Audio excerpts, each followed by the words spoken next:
तो यार moon night की सीरीज आने वाली है, ये तो सबको पता है। रिसेंटली इसका फर्स्ट लुक भी हमने देखा एंड मोस्ट प्रोबेबली बहुत लोग ये वीडियो इसके ट्रेलर के आने के बाद देख रहे होंगे। तो हाँ, इससे ज्यादा क्या परफेक्ट टाइम हो सकता है एमसीयू में इस नए सुपर हीरो के इंट्रोडक्शन का, मतलब की ओरिजिन का। साथ ही हमें ये भी जानने को मिलेगा कि आखिर इसे मार्वल का बैटमैन क्यों बोला जाता है।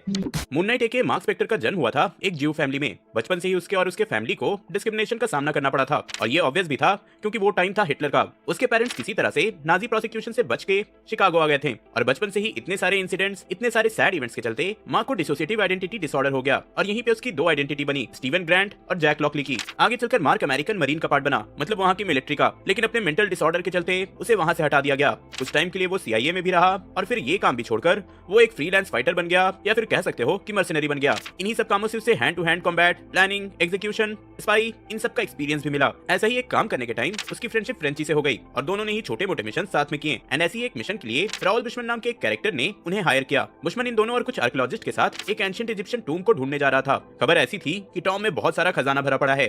इसी एक्सपेडिशन में कुछ आर्गुमेंट्स के चलते बुशमन ने लीड आर्कियोलॉजिस्ट को मार दिया। मार्क को ये सब देखकर बिलीव नहीं हुआ एंड उसने बुशमन पे हमला कर दिया। दोनों में फाइट हुई एंड इस फाइट में मार्क बुरी तरह से घायल हो गया। इसके बाद वहाँ के लोकल्स उसे एक टेंपल में ले गए और एंशिएंट गॉड खॉन्शू के आइडल के नीचे रख दिया। यहीं पे मार्क को खॉन्शू का विजन आया। एक तरह से मार्क का सोल खॉन्शू से बातें कर रहा था। उसने मार्क को दो चॉइसेस दी, या तो वो मर जाए या फिर उसके लिए खॉन्शू के लिए लड़े और बुराई को रोके। और यहीं पे जन्म हुआ मार्क के थर्ड पर्सनैलिटी मून नाइट का। उसने खॉन्शू के स्टैचू से उसका केप निकाला और उसके ऑनर में क्राइम को फाइट करने लगा। अब देखो, इस टाइम तक ये कंफर्म नहीं हुआ था कि क्या खॉन्शू नाम का भी कोई गॉड है या नहीं। मार्क को ऐसा लगा कि सिंस उसे आइडेंटिटी डिसऑर्डर है, इसके चलते उसे ऐसे विजन आए। लेकिन हाँ, लेटर की स्टोरी लाइन में खॉन्शू को भी कंफर्म कर दिया गया कि ये सिर्फ उसका वहम नहीं था, बल्कि असल में खॉन्शू से उसका इंटरेक्शन हुआ था। तो हाँ, वापस अगर उस टेंपल पे आए तो मार्क अपने मून नाइट के आइडेंटिटी में आ चुका था और क्राइम के अगेंस्ट लड़ाई की शुरुआत उसने बुशमैन के लोगों को ठिकाने लगाकर किया। लेकिन हाँ, बुशमैन किसी तरह से वहां से भाग निकला। मार्क इजिप्ट से वापस न्यूयॉर्क आकर गैम्बलिंग और मर्सनरी बनकर उसने जितने भी पैसे कमाए थे सब कुछ अपने इस नए पर्सोना में यूज करने लगा। उसने एक आर्मर्ड कॉस्ट्यूम बनाया, कई एडवांस गैजेट्स एंड वेपन्स बनाए। आप कह सकते हो कि वो एक प्रॉपर विजिलेंटी बन चुका था और इस नए पर्सनालिटी के लिए वो अपने डिफरेंट पर्सनालिटीज का भी यूज कर रहा था, वो भी डिफरेंट वे में। स्टीफन ग्रांट की पर्सनालिटी से वो एक फाइनेंशियर बना,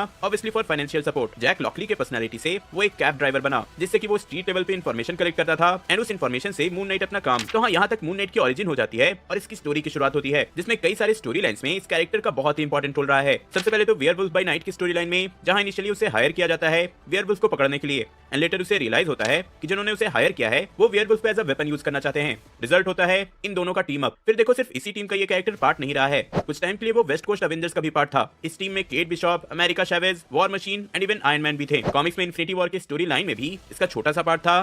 फिर Dark Reign, Secret Avengers and even Civil War, इन सारे स्टोरी लाइन में ये कैरेक्टर इन्वॉल्व रहा है। अब देखो, इस कैरेक्टर से एक्सपेक्टेशंस की बात करें तो नेक्स्ट लेवल का एक्शन, खून खराबा, ये सब एक्सपेक्ट करो। बट मोर ओवर इसके डिफरेंट पर्सनालिटीज के बीच का ड्रामा, इंटरैक्शन एंड स्ट्रगल इसे बहुत ज्यादा इंटरेस्टिंग बनाता है। अब देखो, बहुत लोग पूछ रहे होंगे कि इसके सुपर पावर्स क्या हैं। हैंड टू हैंड कॉम्बैट में ये एक्सपर्ट है, डिफरेंट गैजेट्स का यूज करता है, तो लोग इसे डीसी के बैटमैन से कंपेयर करते हैं। एंड सच बोलो तो हाँ, बेसिक आइडिया बैटमैन के जैसा जरूर है, लेकिन स्टोरी लाइन बिल्कुल अलग है। एज अ सुपर हीरो आप इसे बैटमैन से कंपेयर कर सकते हो, बट एज अ कैरेक्टर ये यूनिक है। तो यार, ये थी मून नाइट की ओरिजिन। होप सो कि आपको पसंद आई होगी। मुझे पता है यार कि ओरिजिन बहुत ही छोटी सी है, लेकिन बिना मतलब की स्टोरी को खींचने का कोई पॉइंट तो है नहीं। तो हाँ, इफ मेरा नरेशन पसंद आया होगा तो वीडियो लाइक करना, शेयर करना एंड कुछ मिस नहीं करना चाहते तो ऐसी और कंटेंट के लिए चैनल को सब्सक्राइब कर लेना।